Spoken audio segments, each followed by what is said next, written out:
আপনাদের সম্মুখে একটি কথা বলতে চাই। আজকের এই কনফারেন্স, আজকের এই যে সমাবেশটা রয়েছে, এটা হচ্ছে ছাত্র জমিয়তের পক্ষ থেকে। তো ছাত্র জমিয়ত যে সকল ভাইয়েরা আছেন, আপনাদের প্রতি আমার একটি আহ্বান থাকবে। আমরা আমাদের জীবনের একটা মূল লক্ষ্য থাকে। আমাদের জীবন যত অতিবাহিত হইতে থাকে, প্রতিটা ধাপে নতুন নতুন উদ্দেশ্য থাকে। ঠিক আমরা যে সকল ছাত্র জমিয়তি ভাইয়েরা আছি বা যে সকল ছাত্র ভাইয়েরা আছি, বিশেষ করে আমরা আমাদের প্রধান উদ্দেশ্য এখন যেটা, প্রধান লক্ষ্য যেটা, সেটা হচ্ছে পড়াশোনা। আমাদের বর্তমান যারা ছাত্র ভাইয়েরা আছি, আমি আবার কথাটা বলছি, আমাদের মূল যে উদ্দেশ্য, মূল যে লক্ষ্য এখন সময়ের, সেটা হচ্ছে পড়াশোনা। আপনি যদি যথেষ্ট পরিমাণ পড়াশোনা না করেন, আপনার যদি পড়াশোনা জানা না থাকে, তাহলে আপনি এই দেশের জন্য কার্যকারী ভূমিকা রাখতে পারবেন না। আপনারা জানেন 15ই আগস্ট বৈষম্য বিরোধী আন্দোলনের মাধ্যমে যে নতুন বাংলাদেশ আমরা পেয়েছি, যাদের মাধ্যমে পেয়েছি, সে সকল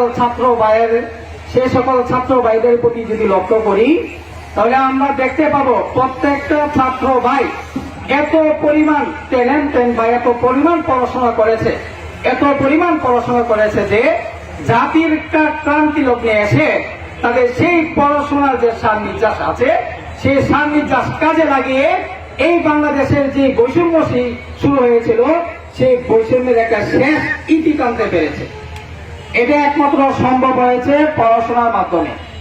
তারা যদি পড়াশোনা রেখে দিয়ে নানান দলের সাথে সম্পৃক্ত হয়ে দলের কার্যক্রম চালিয়ে যেতে থাকতো, তাহলে আজকে এরকম ছাত্র ভাই, ছাত্রলীগ, ছাত্র দল অনেক আছে যারা এই দেশকে বৈষম্য বিরোধী আন্দোলন করে এই দেশকে মুক্ত করার ক্ষেত্রে সহযোগিতা করতে পারে নাই। কারণ কি? তারা কোনো পড়াশোনায় ব্যস্ত না। তারা ইউনিভার্সিটিতে যায়, কেন যায়? তারা নারীবাদী নিয়ে ব্যস্ত, তারা দুর্নীতি নিয়ে ব্যস্ত, তারা নানান কাজে নিয়ে ব্যস্ত, তারা পড়াশোনা নিয়ে ব্যস্ত থাকে না। যার কারণে তাদের কাছ থেকে দুর্নীতি তাদের হয়, তাদের কাছ থেকে দুর্নীতি প্রকাশ পায়, তাদের কাছ থেকে যত ধরনের দুর্নীতি আছে সবগুলো তাদের কাছ থেকে প্রকাশ পায়। তাদের কাছ থেকে কোনো কিছু ভালো কিছু প্রকাশ পায় না কেন? তাদের মধ্যে পড়াশোনা থাকে না বলে। এই কারণে আমি আপনাদের প্রতি আহ্বান থাকবে, আমাদের মূল টার্গেট থাকবে পড়াশোনা। আমি যদি ভালো পড়াশোনা করতে পারি, আমার মাধ্যমে জাতির ক্রান্তি লগ্ন হইল, আমার মাধ্যমে কাজ লাগবে। আপনারা জেনে থাকবেন, মাহফুজ আলম নামে একজন উপদেষ্টা হয়েছে নতুন। এই বৈষম্য বিরোধী আন্দোলনের প্রধান মাস্টার মাইন্ড ছিলেন উনি। সে এই লোকটার যদি আমরা জীবনে করতে যাই, সেও একজন কওমি মাদ্রাসার ছাত্র। কিন্তু এত পড়াশোনা করেছেন যে কওমি মাদ্রাসায় পড়াশোনার সাথে সাথে উনি ইউনিভার্সিটিতে আইন বিভাগে পড়াশোনা করেছেন। এই পড়াশোনা করার মাধ্যমে আজকে দিন শেষে তার মাধ্যমে এই দেশের মুক্তি উপার্জন হয়েছে। এই কারণে ভাই, আমরা যারা আছি ছাত্র জমিয়তে, যুব জমিয়তে যে সকল ভাইয়েরা আছি, আপনাদের প্রতি উদাত্ত আহ্বান থাকবে। 1 নম্বরে আমাদের উদ্দেশ্য থাকবে পড়াশোনা।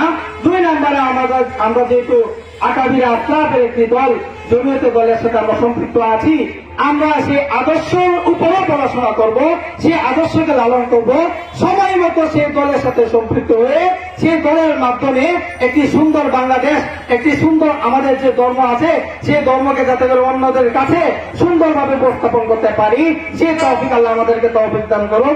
আখিরু দাওয়ানা আলহামদুলিল্লাহি রাব্বিল আলামিন।